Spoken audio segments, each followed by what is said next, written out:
From the Malvern Town Hall in Melbourne, here is the policy speech for the Liberal Party for the federal election. The Speaker is the Prime Minister, Mr. Malcolm Fraser.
Madam President, my colleague Doug Anthony, Premier Dick Hamer, Sir Charles Court, my colleagues and Liberals all, our nation is on the move. We're ready to stride into a new era of prosperity and development.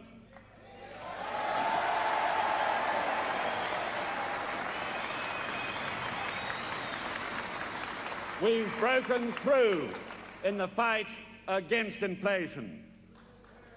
Under Labor, inflation reached 19%. We've halved that.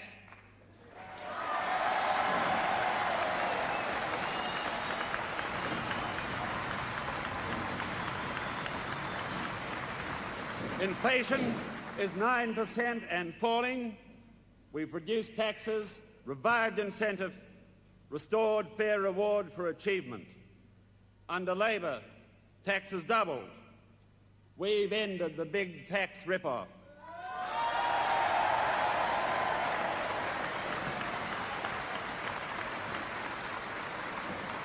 Now Mr. Whitlam wants to start that rip-off again.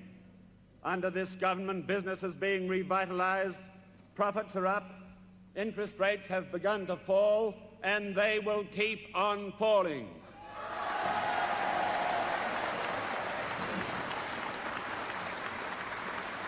We've been doing the job we were elected to do. We've been able to reduce inflation, reform the tax system, revive business, and start interest rates falling because we've brought government spending under control, because we've halved Labor's $4.5 billion deficit. We've given Australia reliable and responsible economic management.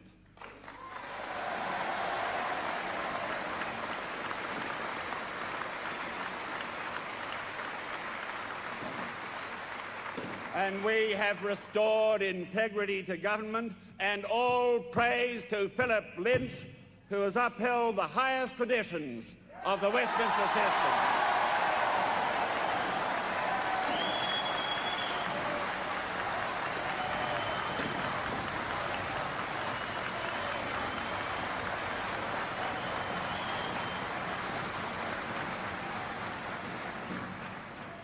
Our policies have given people the confidence and incentive to invest in Australia's future.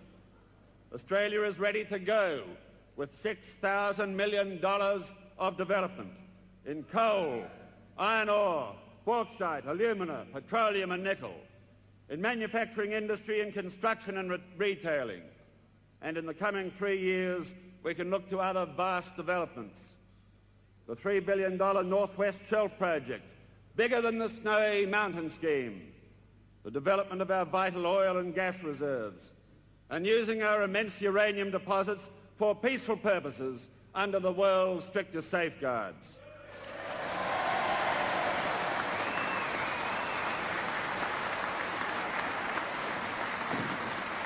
All these massive projects will create jobs, stimulate growth, employment and prosperity.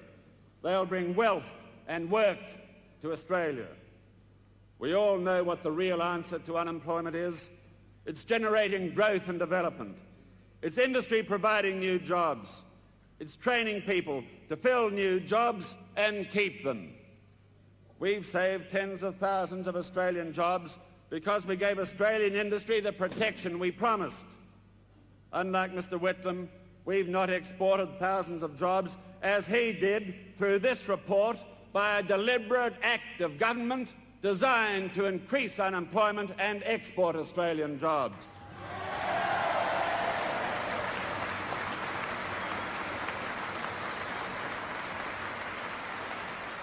Because of our policies, new jobs are being created. Our training and job assistance schemes are getting the unemployed into real jobs, productive jobs, jobs that they can keep. We're spending more than $100 million this year on training and job assistance schemes which especially help young people learn new skills. Already, well over 120,000 people have been or are being helped by these training programs, and we're constantly improving them and expanding them. We are determined that our children will have job skills, skills that the education often fails to teach. We will expand the education program for unemployed youth, which gives young people the chance to acquire the basic skills and motivation they need to get a job. We'll spend a further $50 million over and above existing commitments on replacing the outmoded technical schools and institutes in inner city and country areas.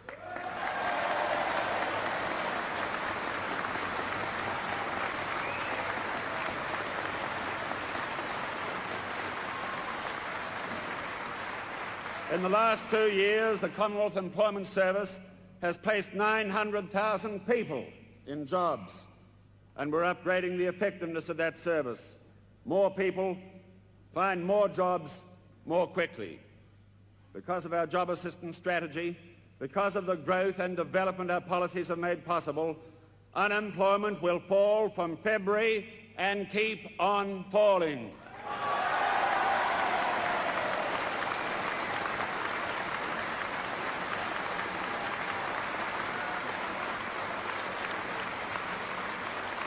Ladies and gentlemen, above all else, this election will decide whether we will build on the achievements of the last 2 years or whether we let Labor throw it away. Labor is committed to reversing the policies that have given Australians confidence. They're the party of extravagance, of inflation, of high taxes, of industrial lawlessness. It's Labor that's the party of unemployment. Labor today are still peddling the same policies which in 1 year increased unemployment by 157%. That's 192,000 more Australians out of work. Why doesn't Mr. Whitlam tell us how many grand final crowds that would make?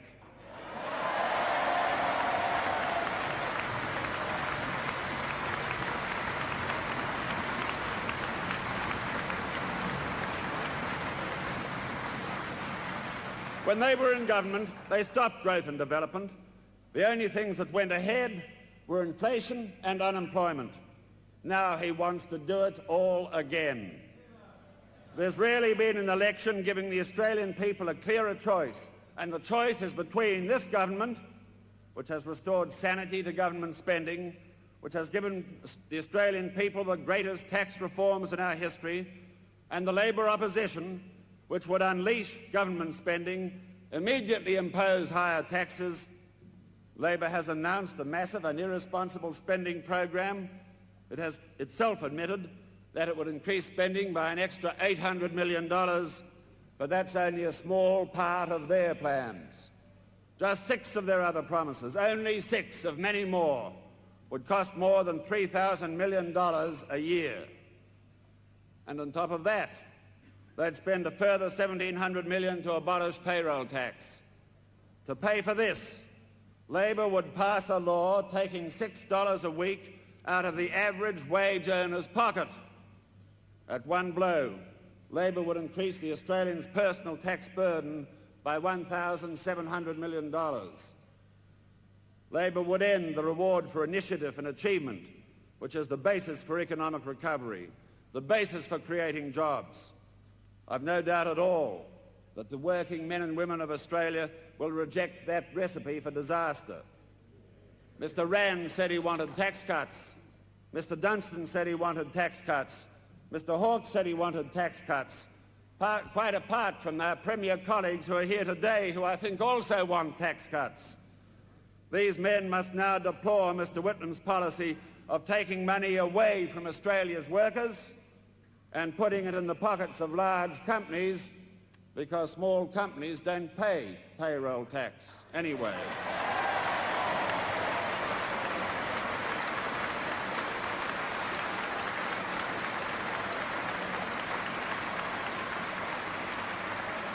We would all pay higher taxes for Labor's extravagance, and we would pay in higher interest rates, higher inflation, higher unemployment.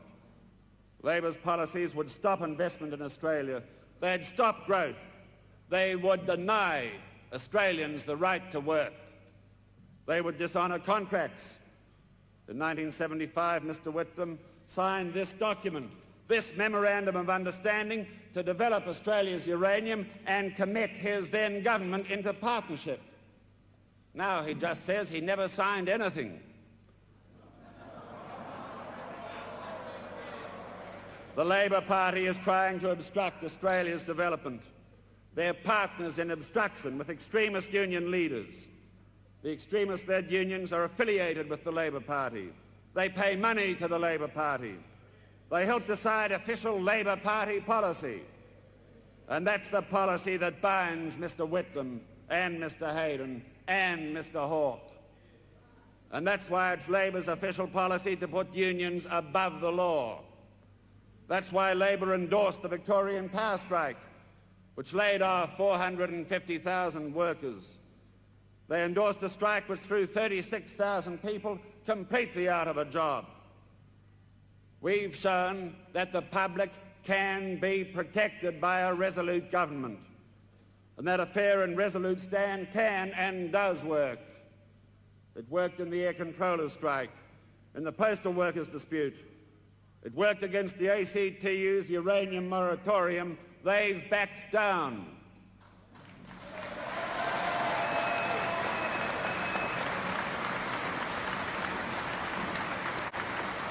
And in the Victorian power dispute, it was the move of 2 governments to deregister the unions involved that led the strikers to returning to work. We've been the first government to pass laws protecting individual unionists, to give them their chance to make their voices heard. Secret postal ballots are now compulsory. The Industrial Relations Bureau protects the public interest and acts also as an industrial ombudsman. Unions are now required to tell their members how union dues are spent. Our new laws protect individuals from being forced to join unions against their will.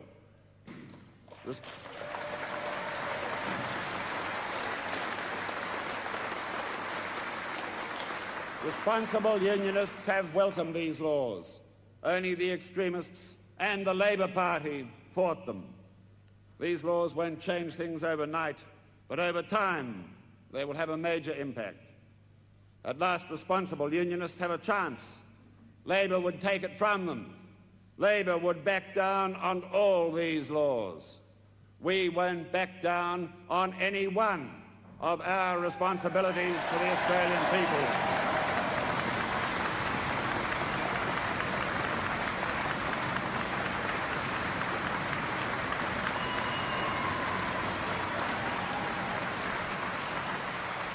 Let's look at some of the reforms we brought in since coming to office and how we'll build on these reforms in the years ahead. We'll be further developing existing programs which are working well, some cases initiating new ones. The total cost of these programs is an additional $20 million this financial year, no more, and $250 million in 1978-79. This government has brought in the largest and fairest reforms in tax ever made to Australia's tax system. Tax indexation gives every Australian taxpayer more money each year. From February the 1st, further tax cuts will come in for every Australian wage and salary earner.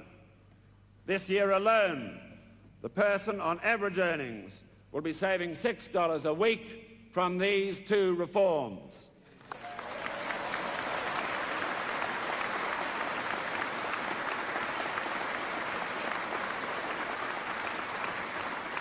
From February the 1st, more than 225,000 low-income earners will cease to pay any tax at all, but Mr Whitlam would make them pay again. And because we've reduced the marginal rate of tax, it's now worth working overtime again. We've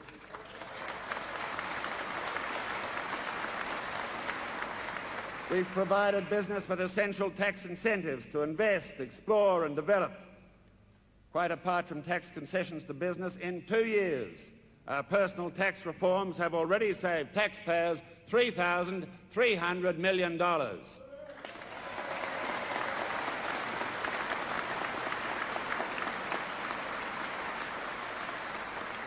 Australian people will not accept a return to high taxes.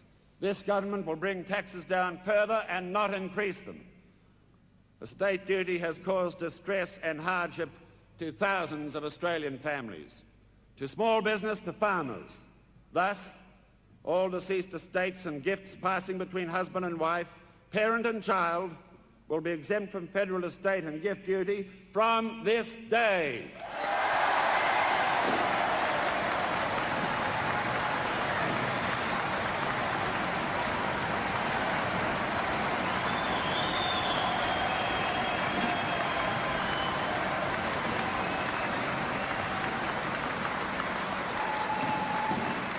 Over the life of the next Parliament, estate and gift duty will be entirely abolished.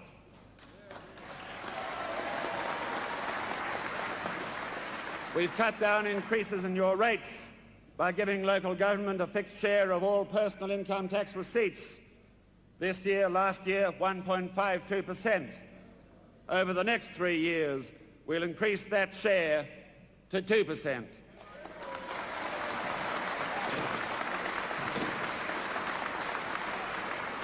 Private enterprise is the source of most of Australia's jobs.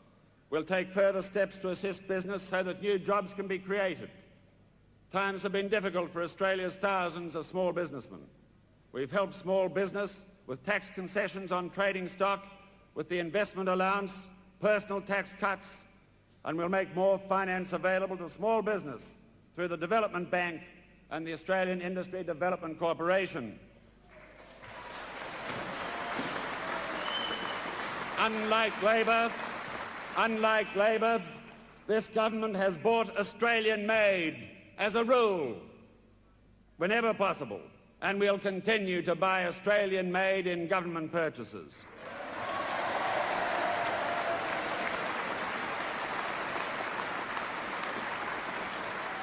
We will introduce a new scheme of export incentives which will apply to increases in export sales this year and which will be paid from July the 1st, 1978. It's of fundamental importance to Australia that rural community be strong. We've ended Labor's savage bias against the rural community. Our many programs are helping the rural community through the present difficult position. We'll do more. The Australian Rural Bank opens next year. The legislation is passed. Petrol prices in country areas will be reduced to within a cent a litre of normal city retail price without any increase in city prices as a result.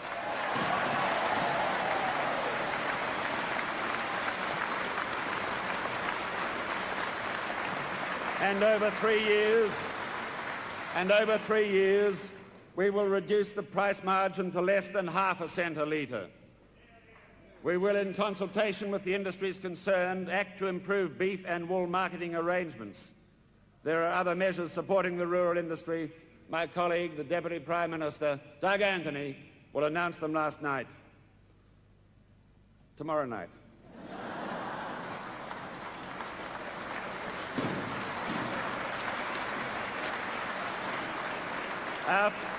Our social reforms have helped families and individuals and widened freedom of choice. The family allowance is the most important innovation in welfare for decades. The Medibank reforms give Australians choice in health insurance. The old harsh means test has been replaced by a simple income test. We've taken politics out of pension increases by linking them automatically, without legislation, to the Consumer Price Index. We've brought in a pension for all sole parents, another major reform. Now, so that more homes and centres for the aged and handicapped can be built, we will extend the present 3-year funding programs for a further year. We will provide larger grants to homes for the aged in remote areas where costs are high, and subsidise the added costs people in remote areas must pay to obtain specialist medical treatment.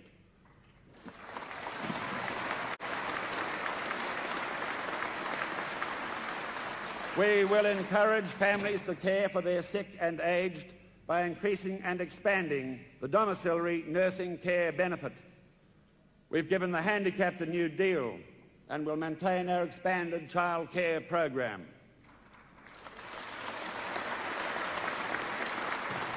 The government has given education a high priority. We've established a new Tertiary Education Commission, appointed the Williams Committee of Inquiry into Education and Training, and our policies, which place due emphasis on needs, are designed to provide equality of opportunity for all Australians.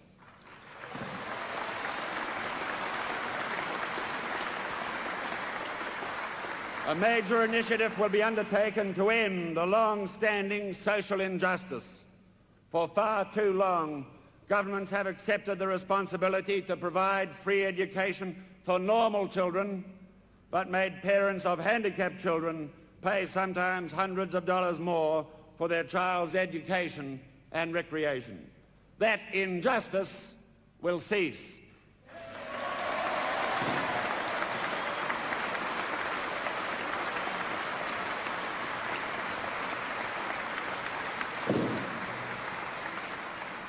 Our Home Savings Grant Scheme has helped and is helping tens of thousands of people buy their first homes. Now we will cooperate with the states and financial institutions to set up an insurance scheme protecting savings deposited with building societies. To improve urban public transport in 1978-9, we will expand existing programs to provide a total of $60 million annually for the next 5 years.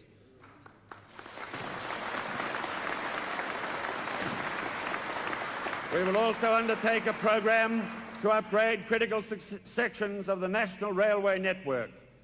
We will make a start in giving Brisbane the international airport it deserves.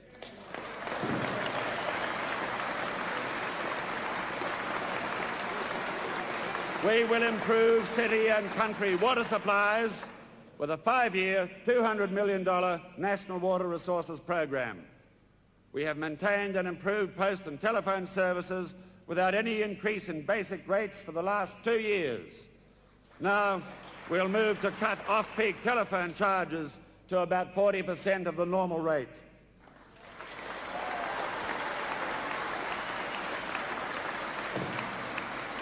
Under our comprehensive national energy policy, we will step up research and development of new energy resources, especially coal and solar energy.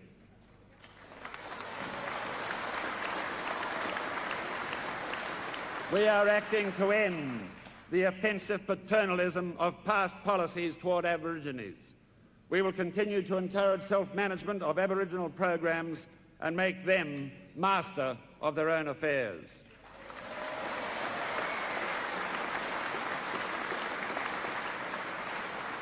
Australia is a multicultural society. The government is concerned for our ethnic communities. In the next 3 years, we shall concentrate on overcoming the language barriers in our society. Our measures will include the teaching of English to migrants and, in cooperation with the states, expanding the teaching of ethnic languages, history and culture in Australia's schools. The provision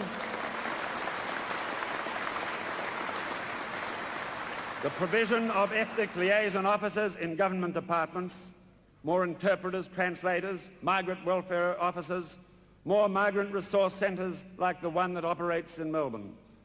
For the first time, the age service pension will be paid to non-British former members of the Allied Forces.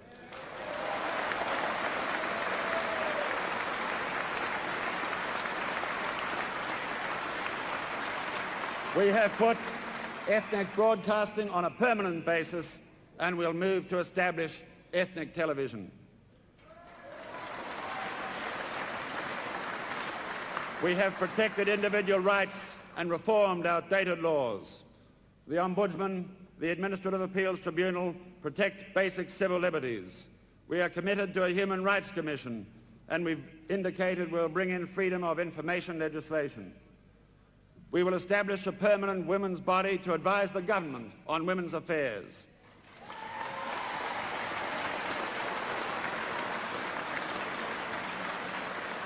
We have provided increased financial assistance and tax incentives to the arts, reformed the Australia Council, and now we'll help our increasingly successful film industry by allowing film production costs to be written off over 2 years instead of 25.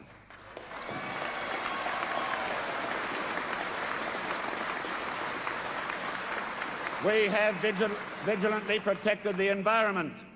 We're establishing Kakadu, the world's largest national park. We're helping the World Wildlife Fund to establish a branch in Australia. And we're setting up an independent inquiry to examine the most effective ways of conserving and protecting all species of whales.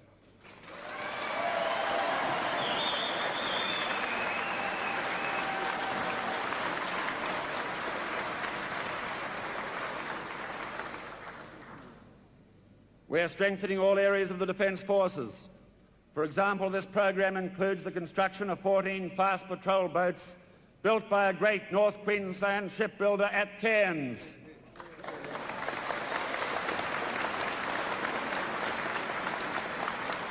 The construction at Newcastle of a cargo ship for the Defence Forces. The ordering of a 3rd guided missile frigate.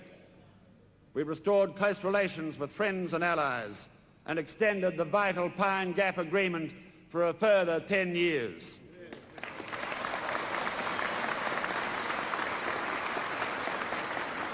Ladies and gentlemen, the new initiatives I've outlined tonight and further policies which are set out in the supplementary statements are a creative, responsible and balanced program. Since coming to office, we've faced the difficult choices. The tough decisions have been made. We've been doing the job we were elected to do. Now the great issue before every one of us is whether we will build on these hard-won foundations, whether we will grasp the opportunity to make Australia the great country we know it can be, an Australia where people have the freedom to achieve, to build the kind of life they want, where there are rewards for initiative and incentive and enterprise, an Australia which is strong and secure, which cares for those in need, where all people can live and work together in self-respect. There are still problems to be faced, still much hard work to be done. But Australia is ready to make the breakthrough into a new period of real prosperity.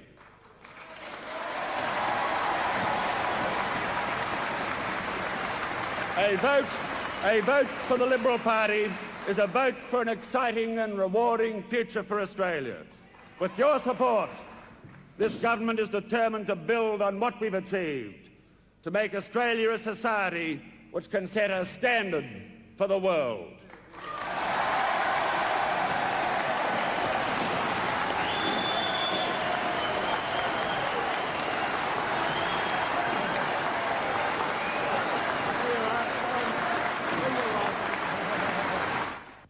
That was the policy speech for the Liberal Party for the federal election.